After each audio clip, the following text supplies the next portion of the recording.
చెరువులను ఆక్రమించుకునేవాడు, కుంటలను ఆక్రమించుకునేవాడు, నాలాలను కబ్జాలు పెట్టేవాళ్ళు, ప్రభుత్వ భూములను ఆక్రమించుకొని అన్యాయంగా 7 అంతస్తుల మేడలు కట్టుకునే వాళ్ళ పట్ల హైడ్రా అంకుశం అవుతుంది.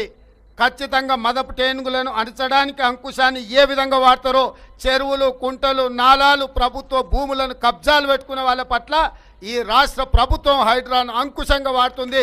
మీ అందరి సంగతి తేల్చడానికే హైడ్రా వచ్చింది. ఇవాళ హైడ్రాను చూసి ఎవడు భయపడుతుండే? చెరువులను ఆక్రమించుకున్నోడు భయపడుతుండు, కుంటలలో ఇండ్లు కట్టుకున్నోడు భయపడుతుండు, నాలాలను ఆక్రమించుకున్నోడు భయపడుతుండు. ఇవాళ ప్రభుత్వ భూములను అమ్ముకొని ధరణి పేరు మీద ఎవడైతే లక్షల కోట్లకు చేరుకున్నారో వాళ్ళు భయపడుతుండ్రు తప్ప బాజాబ్తా సొంతంగా ఆస్తులున్న వాళ్ళు, అనుమతులున్న వాళ్ళు ఎవ్వరు భయపడాల్సిన అవసరం లేదు. అనుమతులున్న వాళ్ళను ఏ విధంగా కాపాడాలో ఈ ప్రభుత్వానికి తెలుస్తుంది. ఈ ప్రభుత్వానికి తెలుసు. ఎవరికైనా ప్రభుత్వం ఇచ్చిన అనుమతులుంటే బాజాబ్తా అధికారులకు వచ్చి చూపించండి. ఆ అనుమతులున్న ఆస్తులకు ఎలాంటి ఇబ్బంది లేదు.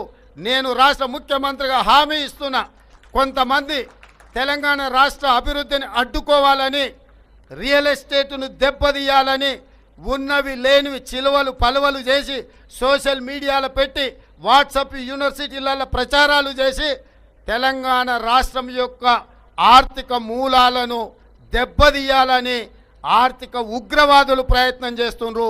వాళ్ళందరి భరతం పడుతుంది మా ప్రభుత్వం. అనుమతులున్న ఏ రియల్ ఎస్టేట్ సంస్థలు ఎవరు భయపడాల్సిన పని లేదు. మీ దగ్గరికి ఎవరైనా వస్తే ప్రభుత్వ కార్యాలయాన్ని సంప్రదించండి. ఈ ప్రభుత్వం మీకు అండగా నిలబడుతుంది. అక్రమార్కులు ఎవరైనా ఇక మీ కంటి మీద కునుకు ఉండదు. ఖచ్చితంగా మీ సంగతి తేలుస్తామని చెప్పి నేను ఈ సందర్భంగా ముఖ్యమంత్రిగా చెప్తున్నా. ఇవాళ హైడ్రా అనగానే హరీష్ రావు బయటకు వచ్చిండు, రామారావు బయటకు వచ్చిండు, లేకపోతే ఈటల రాజేందర్ బయటకు వచ్చిండు. పేదోళ్ళు ఎవరు బయటకు వచ్చారా? మీ కిరాయి మనుషులు తప్ప. ఇవాళ చెరువులలో గులగొట్టి ఎవరు గులగొట్టిరా? గండిపేటలు ఆక్రమించుకున్నాడు ఎవడే? పేదోడు పోయి గండిపేటలు గుడిసేసుకున్నాడు. ఒక్క పేదోని చూపియండి. ఉస్మాన్ సాగర్, హిమాయత్ సాగర్లా ఫామ్ హౌజులు పేదోడు కట్టుకోగలుగుతాడా? ఎవరు ఇవాళ హైడ్రాను వద్దంటున్నది? కోర్టులో కేసులు వేస్తున్నది. పేదోళ్లకు ఈరోజు ఇలాంటి దుర్మార్గులు ఆక్రమించుకోవడం వల్ల, ప్రభుత్వ భూములని కబ్జాకు లోన్ అవ్వడం వల్ల ఈరోజు పేదలకు డబుల్ బెడ్రూమ్ ఇల్లు ఇవ్వడానికి కట్టడానికి జగా లేదని చెప్పిన సన్నాసివి నువ్వే కదా. ఇవాళ ఆ భూములు గుంజుకొని పేదోళ్ళకు పంచుతామని మేము అంటున్నాం. ఇవాళ మీ టీఆర్ఎస్ దోపిడీదారులకు పంచుకోవడానికి డబుల్ బెడ్రూమ్ ఇల్లు దాచిపెట్టుకుంటే ఇవాళ మూసీలు ఉన్న పేదోళ్ళకి నేను పంచిపెడుతున్నా. అర్ధాంతరంగా ఆగిపోయినాయి. నిన్నటికి నిన్న మూసీలో అనాథలుగా ఉన్న వాళ్లకు ఇండ్లు ఇవ్వడమే కాదు, 2 లక్షల రూపాయలు వాళ్లకు పెట్టుబడికి ఇచ్చి అందులో 1,40,000 ఉచితంగా ఇచ్చి ఆ కుటుంబాలకు నిన్న ప్రజాభవన్లో మనం చెక్కుల పంపిణీ చేసినాం. అంటే ఈరోజు పేదలకు మేలు జరిగితే చూసి ఓర్వలేకపోతున్నారు. ఇవాళ పేదలకు ఒక మంచి జీవితం ఇవ్వాలి, వాళ్ళ పిల్లలను గురుకులాలలో మంచి చదువులు చెప్పించాలి, ఇవాళ వాళ్ళకు ఉద్యోగ ఉపాధి అవకాశాలు కల్పించాలి.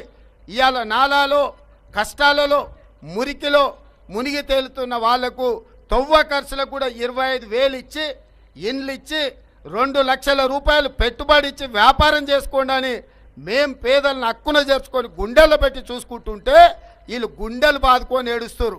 మేము అడ్డుకుంటాం, మేము బండుకుంటాం అంటారు. ఒక్కడు కూడా వస్తలేడు. బుల్డోజర్ ఖాళీగా పెట్టినా బుల్డోజర్ ఎప్పుడొస్తో అడ్డం పండుతాం అంటుండు బాబామార్దులు బిల్లా రంగాలు. నేను పిలుస్తున్నా, ఎప్పుడొచ్చి పండుకుంటారో చెప్పు. బుల్డోజర్ను పంపిస్తా, మా మహేష్ గౌడ్ గారిని ఎక్కి పంపిస్తా దాని మీద.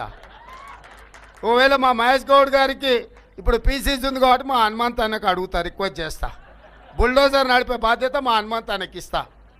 బిల్లా రంగాలు ఇద్దరు వచ్చి బుల్డోజర్ ముందర వండుకోవాలి. అన్ని లంగ నాటకాలు, దొంగ మాటలు, వాళ్ళ ఫామ్ హౌస్లను కాపాడుకోనికే. ఇవన్నీ ముసుగేందుకు? నీ ఫామ్ హౌస్ తప్పుడుతో కాదా పోదంపా, ఆడికొస్తా ఈడికొస్తా అంటున్నావు కదా, జన్వాడకు వస్తా నేను. నీ ఫామ్ హౌస్ తప్పుడుదా కాదా? అక్రమంగా నిర్మించుకున్నావా లేదా? బుల్కపూర్ నాలాను ఆక్రమించుకున్నావా లేదా? ఇవాళ అందరినీ తీసుకొని వస్తా, మా గీతక్కను కూడా తీసుకొని వస్తా. అక్క అయితే పెద్ద మనిషే కదా. బుల్కపూర్ నాలాను ఆక్రమించుకొని రోడ్ వేసుకొని ఫామ్ హౌస్ కట్టుకోలేదా? 111 జీవోని ఉల్లంఘించి 100 కోట్లు పెట్టి 50 ఎకరాలలో పెద్ద భవంతి నిర్మించుకున్నాడు. ఎక్కడ బుల్డోజర్ అక్కడికి వస్తుందో అని గిక్కడొచ్చి నాటకం ఆడుతున్నాడు. కాంగ్రెస్ ప్రభుత్వం యొక్క అసమర్థత కాదా? ఈ కాంగ్రెస్ కాటేయడం కాదా? నేను ఒక్కటే మాట మిమ్మల్ని కోరుతా ఉన్నా, ప్రజలకు నేను అడుగుతా ఉన్నా. పేదలు గుడిసెలు వేసుకుంటారు, ప్రభుత్వ జాగాలలో పాపం తెలిసి తెలియక కొన్ని వేసుకుంటారు. బీఆర్ఎస్ గవర్నమెంట్లో హైదరాబాద్తో సహా వరంగల్తో సహా అనేక పట్టణాలలో అనేక ప్రాంతాలలో రాష్ట్ర వ్యాప్తంగా లక్షలాది మందికి మేము పట్టాలు ఇచ్చినాం. బుల్డోజర్లు పెట్టి జేసీబీలు పెట్టి మేము చెరువులలో పూడికెళ్ళి తీస్తే వీళ్ళేమో హైడ్రా అని మన బొందా అని పెట్టి పేదల ఇండ్లు కూడా కొడతా ఉన్నారు. ఆనాడు చెరువు పూడికెళ్ళి తీసిన బుల్డోజర్లు ఇలా పేదల ఇండ్లు కూడా కొడతా ఉన్నాయి. ఇవన్నీ మనం చూస్తూ ఉన్నాం. చూసి మౌనంగా ఉందామా, కొట్లాడదామా, ఏం చేద్దాం అనేది మనం ఆలోచించే సమయం వచ్చింది. దేశాన్ని నంబర్ 1 స్థాయిలో నిలబెడితే ఇవాళ 14వ స్థాయికి 15వ స్థాయికి తీసుకొని పోయినారు. నా కళ్ళ ముందన్న గిట్ల జరుగుతుంది, ఇంత మాయల్యమే అవుతుంది, ఇంత మోసం చేస్తారని నేను కూడా అనుకోలే. ఇలా చాలా బాధ కలుగుతూ ఉంది, చాలా దుఃఖం కలుగుతూ ఉంది. ఇంకా ముందరికి పోవాల్సిన తెలంగాణ ఇలా వెనుకకి అయిపోతున్నా ఉన్నది. మళ్ళా ఎవరు దీనికి కారణం? ఈ దుర్మార్గులు కాదా? నిలబెట్టి ఖచ్చితంగా అడగాల్సిన అవసరం ప్రజలకు లేదా? అడగాలి. ఎందుకోసం? టైం ఇవ్వాలని మేము కూడా టైం ఇచ్చినాం. ఏమంటారు? మీకేసినట్టు మాకేసిన ఓట్లు, మాకు ఏడాదైన టైం ఇయ్యరా, ఏడాది అర్థమైన టైం ఇయ్యరా, మీకు కన్నేరురా అని అంటారు. కాబట్టి నేను నోరు తెరవలే, బయటికి రాలే. కృష్ణా జలాల మీద గడబడి జరిగితే ఒక్కసారి అక్కడ నాయకులు తీరకపోతే నల్లగొండలో పోయి ఒక గర్జన చేసి వచ్చినా కానీ నేను ఎక్కడ బయటికి రాలే, మాట్లాడలే. కానీ ఏడాది అర్థం అయిపోయింది, ఇంకేం పాడైంది? పువ్వు పుట్టంగానే పరిమళిస్తుంది అన్నట్టు ప్రభుత్వం కథ తెలియదా? ఇంకేమన్నా వీళ్ళకి టైం ఎక్కడిది? వీళ్ళు ఏం చేస్తారు? చివరి 6 నెలలు అయితే ఎలక్షన్ అయినారు. దీనికి ఉన్న టైమే 2.5 ఏళ్ళు. ఈ 2.5 ఏళ్ళలో వీళ్ళు చేస్తారు, మనం బతికి ముందర పడతామా? అందుకోసం ప్రజానీకం, మేధావులు, తెలంగాణ ప్రజలు దయచేసి అందరూ ఆలోచన చేయాలి. ప్రతి వాళ్ళు కూడా ఆలోచన చేసి దీనికి పరిష్కారం ఏందో కనుక్కోవాలి. మేధావితో పనిచేయాలి, ఆవేశంతో కాదు. ఆవేశంతో మనం నినాదాలు ఇస్తే కాదు, ముళ్ళును ముళ్ళుతోనే తీయాల. యాడ ఓడగొట్టుకున్నామో గాన్నే వెతకాలి, ఎక్కడ జారిపోయిందో ఆన్నే మళ్ళీ దొరకబట్టాలి. ఆ నైపుణ్యం, ఆ స్థాయి ఇవాళ రావాలి. చెప్పిన అక్కడ చెప్పడం కాదు, నేను అసెంబ్లీలో చెప్పిన.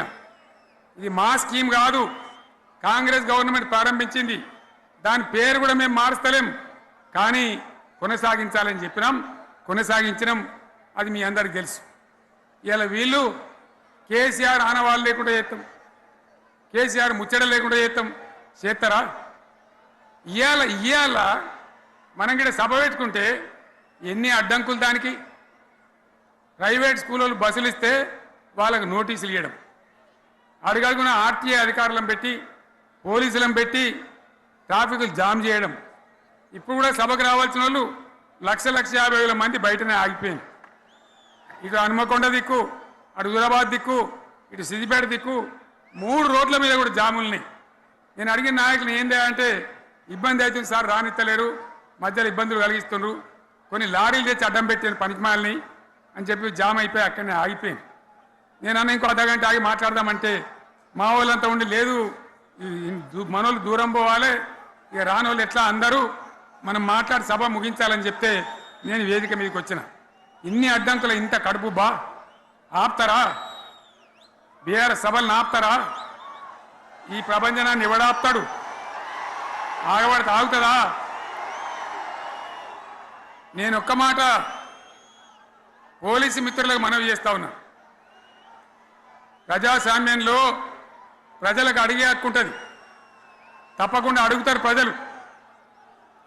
ఈ అడిగే హక్కును సోషల్ మీడియాలో బీఆర్ఎస్కు సోషల్ మీడియా వారియర్స్ ఉన్నారు, వాళ్ళు బ్రహ్మాండంగా పనిచేస్తున్నారు, ఖచ్చితంగా అడుగుతున్నారు ప్రజల తరఫున.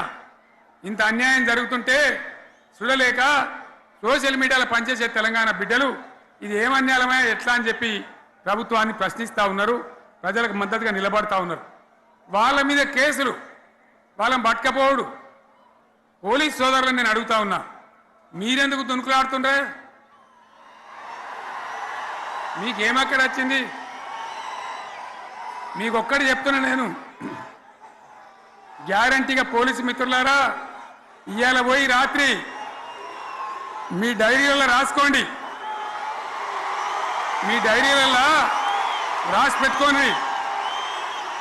100కు 100% ఇలా తెలంగాణ చెలరేగిన పరిస్థితికి మళ్ళా వచ్చేది బీఆర్ఎస్ గవర్నమెంటే. అది ఎవడు కూడా ఆపలేడు. అది ఎవరి తరం కాదు, ఎవరి వశం కాదు. మీకు తెలియదా? మీరు పోలీసు ఉద్యోగాలు చేస్తున్నారు, మీరు చదువుకోలేదా?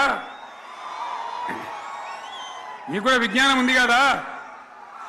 వీళ్ళు దొంగ వాగ్దానాలు చేయలేదా? ప్రజలను మోసం చేయలేదా? ప్రజాస్వామ్యంలో ప్రజలకు అడిగే హక్కు లేదా? మీరెందుకు కేసులు పెడుతున్నారు? నాకు అర్థం కాదు. మీరెందుకు దునుకులాడుతున్నారు? మీరెందుకు బలైతారు? రేపు మీకు రాజకీయాలు ఎందుకు? మీ డ్యూటీ మీరు చేయండి. మేము బీఆర్ఎస్ ఎప్పుడు శాసనాన్ని ఉల్లంఘించం, చట్టాలను ఉల్లంఘించం.